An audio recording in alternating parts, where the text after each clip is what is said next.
خب بریم سراغ پارت دوم از جلسه سوم، جایی که دیگه قراره همه چیز رو بگیم بهتون و نکات تکمیلی توی کانال آپدیت و جلسات رفع اشکال خصوصیتون گفته بشه. رسیدیم به اینجا که چجوری نرمکامه رو ببندیم، با نرمکامه بسته چجوری حرف بزنیم. خب اما این نرمکامه چه کاری در بحث رزونانس میکنه؟ ما همونطور که گفتیم یکی از رزوناتورهای ما بینی هست. خیلی از دوستان رزوناتور بینی با رزوناتور سینوس، رزونانس بینی و رزونانس سینوس رو با همدیگه اشتباه میگیرن. حالا توضیحات تکمیلی باید در مورد این بدم. بریم شروع کنیم دونه دونه رزوناتورها رو. خواه یا نخواه من در جلسه قبلی به شما رزونانس سینه رو گفتیم صدا رو توی سینه سعی کنیم بستش بدیم تا جایی که میتونیم. بس رزونانسی نبود، ولی چون توی قسمت سینه بودیم هنوز، من اینو بهتون گفتم. خب رزونانس سینه رو که پس میشناسیم، هممون رزونانس سینه رو میشناسیم. اما ما یک مسئله داریم به نام گام که گفتیم بمترین حالت صدا و زیرترین حالت صدا. این مسئله‌ای که باعث میشه ما خیلی از جاها نتونیم واقعا همه فشار رو بذاریم رو سینه. اصلا صدا میل به بالا اومدن داره. من توی گام‌های بالا اصلا نمیتونم تکیه کنم رو سینم خیلی کمتر از چیزی که فکر کنید میلرزه و کار انجام میده. این مسئله‌ای که باید حتما بدونید و بهش توجه داشته باشید. اما مسئله بعدی که باید در موردش باهاتون صحبت بکنم انواع رزوناتور هاست. سینوس گفتیم 2 تا گوی توخالی، این زیر هست، بالای سقف دهنمون، کام سخت. خب بریم سراغ بعدی. یه اصطلاح دیگه داریم، سخت کام. بچه‌ها بذارید سخت کام و نرم کام رو یه جور دیگه براتون توضیح بدم. اول زبونتون رو از پشت لثه فک بالاتون بچسبونید، زبونتون رو بهش همینجوری بیارید بالا، بیارید عقب. همینجور که میارید عقب میبینید ابتدای کار سفت سقف دهن، ولی به انتها که میرسیم نرم میشه. این قسمت سفت بهش گفته میشه سخت کامه یا کام سخت. اون قسمت نرم بهش میگن نرم کامه یا کام نرم، همون چیزی که قبلا بهتون گفته بودیم. حالا چرا اینو گفتیم توی رزونانس سینوس، تفاوتش با رزونانس بینی الان بهتون میگم.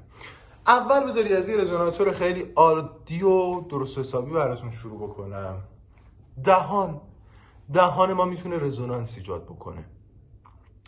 استادای آواز میگن شما وقتی میخوای پرحجم باشه صدات، دهنتو زیاد باز کن. ببین فشاری که از اینجا وارد میشه و از اینجا وارد میشه یکسانه، ولی یکیش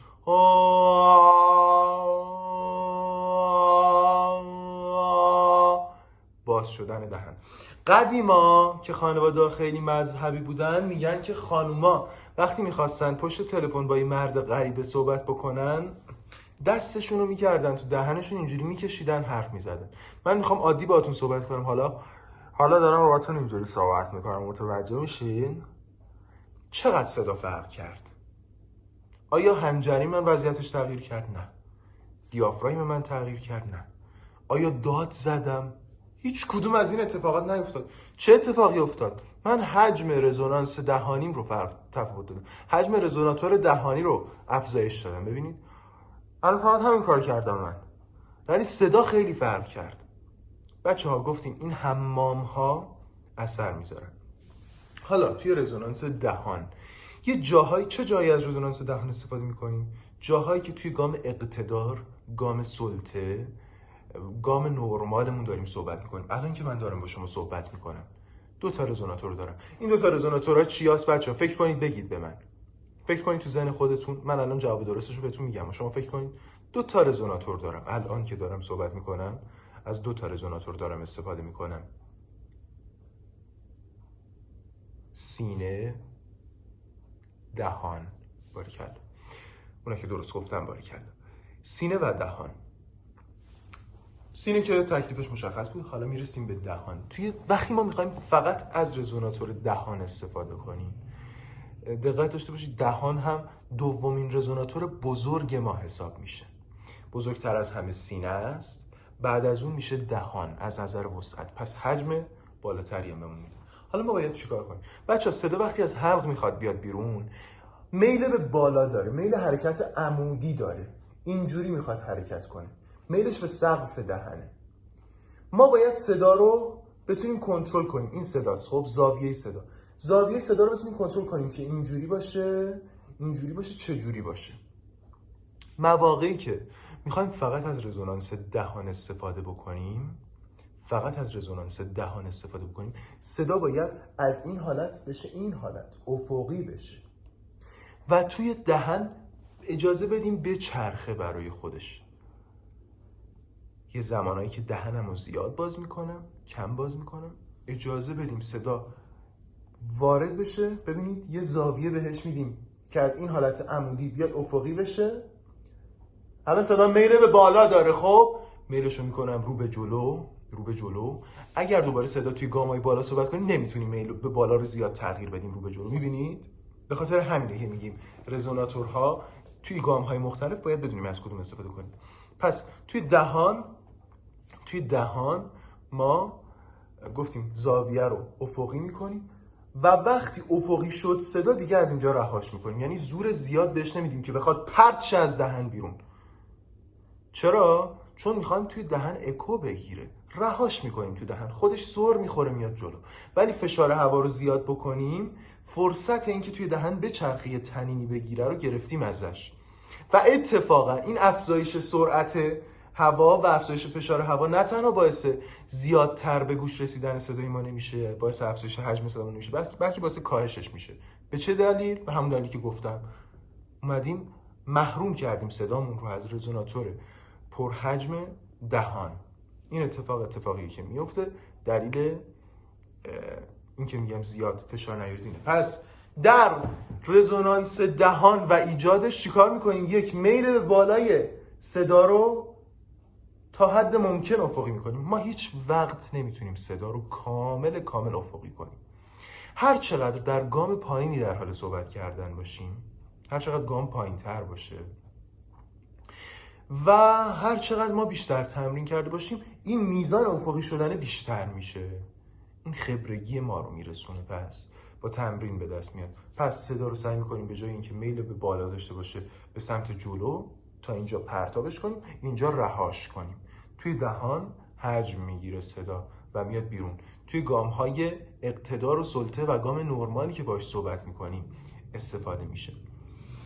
اما من وقتی دارم نرمال صحبت میکنم با یک فرد توی جامعه، خب این الان نرمال صحبت کردن منه و دارم صحبت میکنم دیگه، الان دارم نرمال صحبت میکنم. این نرمال صحبت کردن یه جاهایی باعث خستگی میشه. طرف مقابل من برای صحبت من یک نواخت میشه. باید چیکار کنم که اسیر نویز کنسلیشن مغز نشم؟ نویز کنسلینگ مغز صدای من رو به عنوان صدای محیط در نظر نگیره و حذف کنه و طرف مقابل عملا دیگه هیچی نشنوه از من. چیکار باید بکنم؟ من باید گامم رو یه ذره ببرم بالاتر و بعد دوباره برگردم توی گام پایین صحبت کنم. یه ذره میریم بالا، بعد دوباره صحبت میکنیم. یه ذره میریم بالا، دوباره صحبت میکنیم. این چه رزونانسی بچه‌ها؟ فکر کنید. این که یه ذره میرم بالا، یه ذره میرم بالا، اینجوری بودم، رزونانس دهان و سینه. یه ذره میرم بالا، این چه رزونانسی اضافه شد؟ یه ذره میرم بالا، این رزونانس سینوسی هست. این رزونانس سینوسی هست. این رزونانس بینیه. این رزونانس بینیه. این رزونانس سینوسیه. تفاوت بین این صدا رو اول بفهمید. قبل از اینکه بخوام رزونانس سینوسی رو بهتون آموزش بدم که فنی ترین رزونانسیه که بهتون میگم، بذارید اول یه رزونانسی رو بگم که زیاد باش کار نداریم تا گرم بشید یه ذره و بعد بریم سراغ رزوناتورهای بعدی. رزونانس سر رو میخوام براتون توضیح بدم. جاهایی که سخنران انگیزشیت یا یه آدمی که میخواد انرژی رو ببره بالا، میگن طرف صداشو انداخته تو سرش. آه چه خبره تو صداشو انداخته تو سرت؟ این همین، واقعا صداشو انداخته تو سرش عزیز من. واقعا صداشو انداخته تو سرش. توی گام‌های بالا میل عمودی صدا، این میل عمودی صدا یک پارامتر ها بچه‌ها، اسم علمیه. میل عمودی صدا به اوج خودش میرسه توی گام‌های بالا.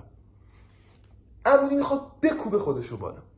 من اگر راه نرم کمم رو باز بذارم، این میکوبه میره بالا، میخوره به سقف انتهای مجرای بینی.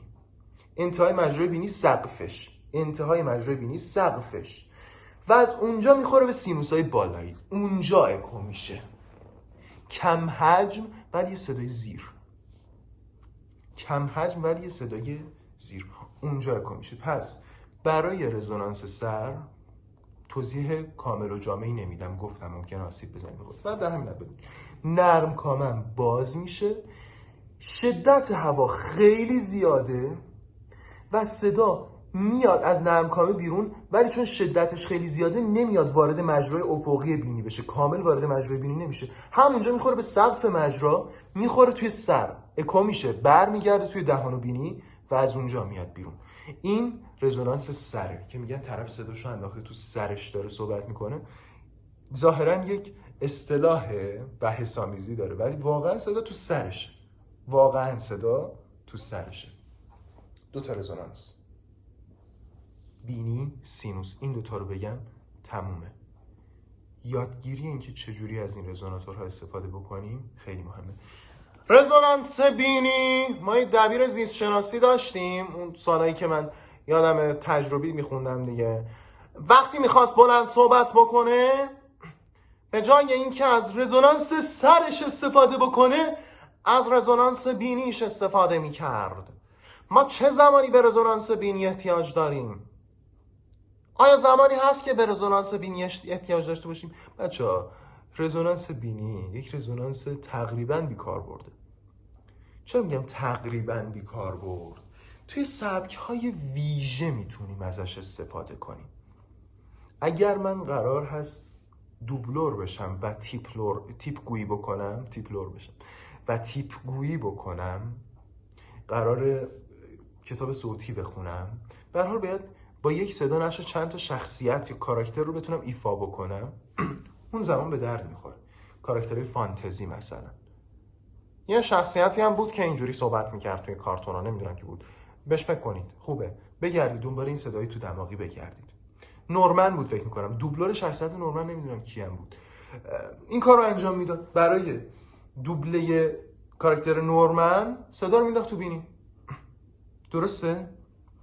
حالا اینجا دوباره رزونانس بینی یک شمشیر دولبه است که شما در مقابل این شمشیر اگر استاد باشید، شمشیر رو با دستتون میگیرید، غلاف میکنید و میگیرید از طرف مقابل خودتون استفاده میکنید، به کارتون میاد. اگر ناشی باشید، شمشیر میاد از وسط دو نصفتون میکنه.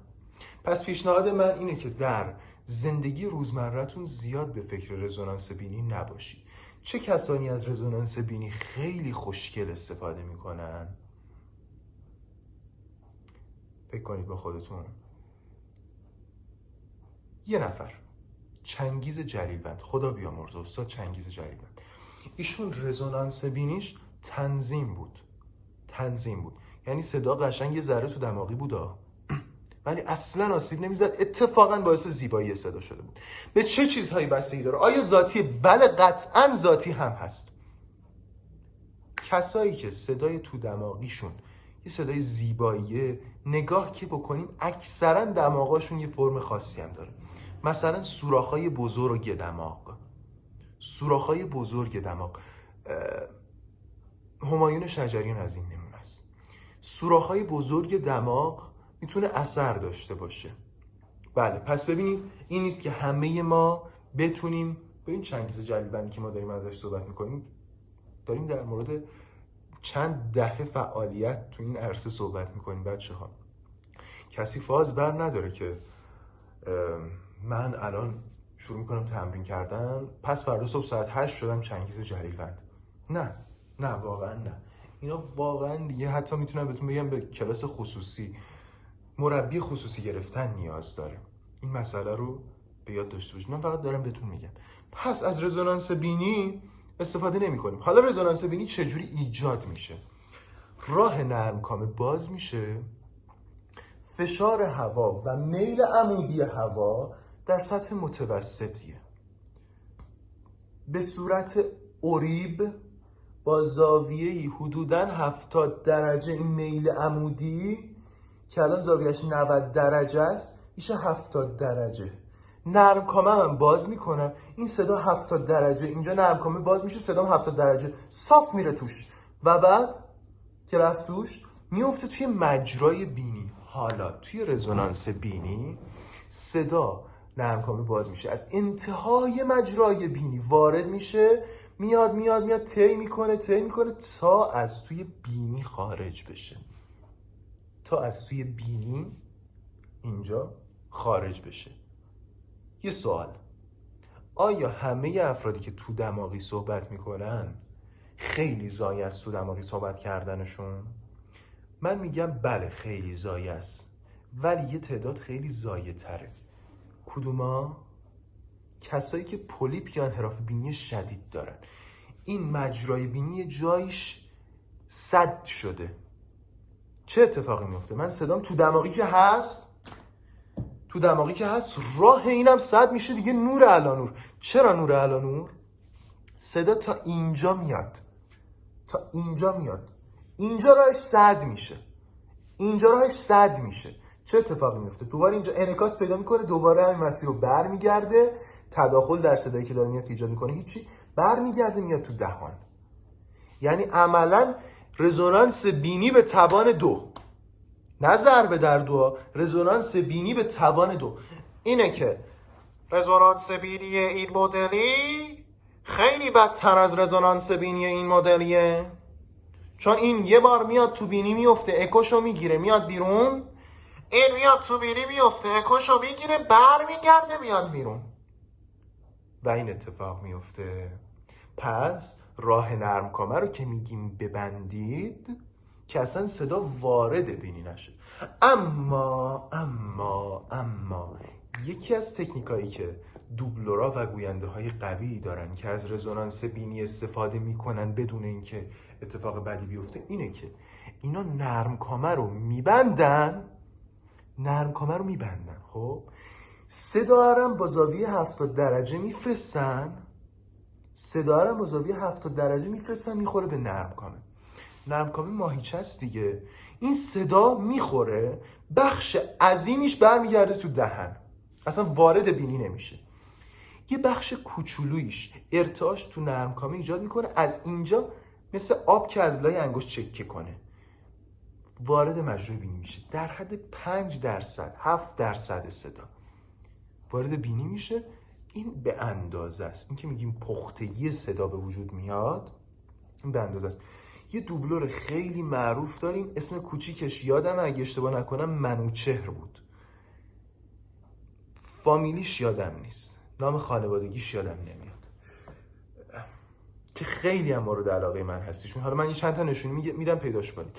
توی سریال شهرزاد فصل اول نقشش سرهنگ شهربانی رو داشت، ایشون بازی میکرده، چشمای رنگی، فکر میکنم آبی، موهای کم پشت، خدمتتون عرض بکنم صداش هم که شاخصه، منوچهر بود اسم کوچیکیش، سرچ کنید. و یه قسمتی هم بود که میکشتنش این بنده خدا رو، شخصیت بزرگ آقا یه جایی تبانی میکرد و میخواست اینا رو بکشه، همه رو میکشت.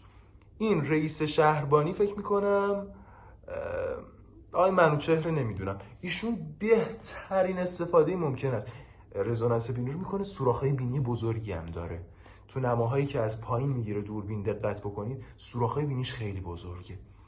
چیکار میکنه؟ نرمکامه رو تا حد زیادی میبنده، صدا رو میکوبه به نرمکامه که بسته از حجم زیادی از صدا برمیگرده تو دهن، رزونانس دهانی میشه، ولی یک قسمت کوچیکی از این پرده نرمکامه میزنه بالا توی بینی و یک چیز شسته رفته‌ای از آب در میاد. این هم اتفاقی که تو اون قسمت میفته. اما دوستان، مرد صدای سینه‌اش خیلی مهمه، رزونانس دهانش هم خیلی مهمه. زمانایی که میخواد بره سراغ گام‌های آن مونوتونینگ یا دیس مونوتونینگ یا برهم زننده یک نواختی، یه ذره صداشو ببر بالا، از رزونانس سینوس استفاده میکنه. در رزونانس سینوس چه اتفاقی میفته؟ ما گفتیم تو رزونانس بینی صدا میشه 70 درجه، اینجا صدا میشه 45 درجه. میل عمودی صدا رو نصف میکنیم، 45 درجه. صدا اینجوری میاد، پرتاب صدا مایل میشه، میخوره اینجا. کام سخت یادتونه بهتون گفتم اینجا باش کار داریم. صدا رو میکوبم به کام سخت، شدت فشار هوام زیاد میشه، گامم میبرم بالا که صدا بکوبه به کام سخت کامه. به کام سخت که خورد صدا، از کام سخت که اینجا سقف دهنه دیگه، کام سخته اینجا کام سخته، صدا میخوره. قسمتی از این صدا خب برمیگرده 50%ش. کام سختی حالت چی بهتون بگم، یه حالتی داره که ارتعاشو خوب منتقل میکنه نسبت به نرم کامی که ماهیچه‌ای جذب میکنه حد زیادی از صدا رو. کام سخت میاد صدا رو بیشترش رو ارتعاش چون پیدا میکنه بیشتر از نرم کامه 50-50 تقسیم میکنه. 50% برمیگرده تو دهن میاد بیرون، 5% مابقی کام سخت رو میلرزونه. از کام سخت عبور میکنه میاد توی سینوس ها که بالای سخت کامه هستن. بالای سخت کامه ما سینوس ها قرار گرفتن. دندون پزشکا وقتی میخوان ایمپلنت بکارن توی دندونای 6 و 7 شما و فکر کنم دندون 5 هم همینطور، میگه آقا میخوای سینوساتم لیفت کنم، لیفت سینوس هم نیاز داری. میگه من متم رفت توی دریلم رفت توی سینوس تو، باید لیفتش کنم. یعنی چی؟ یعنی سینوس کجاست؟ اینجاها، یعنی اینجاست. شما ریشه دندون شیشت یه ذره بالاترش سینوس ها هستن، 2 تا استوانه تو خالی، همین حموما، 2 تا از این حموما داریم. حالا کف این سینوس اینجا کف سینوسه، روی سقف کام سخته. کام سخت به ارتعاش در میاد میده به سینوس تو خالیه، توش ارتعاشات منعکس میشن، اکو پیدا میکنه، رزونانس پیدا میکنه. سقف سینوس، ببینید سقف سخت کامه، کف سینوس، سقف سینوس اینجا کف مجرای بینیه. حالا پس سقف سینوس که توش ارتعاشات ایجاد شد کف مجرای بینیه. حالا ارتعاش از اینجا وارد بینی میشه، یه حجمش از بینی میاد بیرون. اینجاست که میگم خیلیا رزونانس بینی رو با رزونانس سینوسی اشتباه میگیرن. خب یه مروری هم بکنیم در مورد رزونانس سینوس که چه اتفاقی میافتاد. توی رزونانس سینوس زاویه میشد 45 درجه، میخورد به این قسمت سقف سخت دهن، کام سخت رو به لرزه در می آورد، لرزه به سینوس منتقل میشد، سینوس هم به کف جلویی مجرای بینی. دیگه نمیومد وارد انتهای مجرای بینی بکنه. ما تو رزونانس بینی از انتهای مجرای بینی، ولی تو رزونانس سینوس از جلوی مجرای بینی صدا خارج میشه. دیگه اون پیچ و خم ها رو نمیخوره که اون رزونانس ناخوشایند ایجاد بشه. این هم مسئله رزونانس. رزوناتورها رو دونه دونه کار بکنید. همش چی بود؟ 1 فشار هوا، 2 زاویه‌ای که صدا داره هنگام خارج شدن. پس دیگه نبینم کسی اینجوری صحبت بکنه. رزونانس بینی حذف، اینم حذف، چون نرم کامرم بهتون یاد دادیم. بچه‌ها تمام آموزش شدیم. بقیه نکات توی کانال آپدیت تدریس رفع اشکال خصوصی. آپدیت تدریس کانال کامله برای همتون. خسته نباشید. ممنون از اینکه این مدت همراه ما بودید. خیلی دوستتون دارم. عزیز دل همه مایید. خدا نگهدارتون.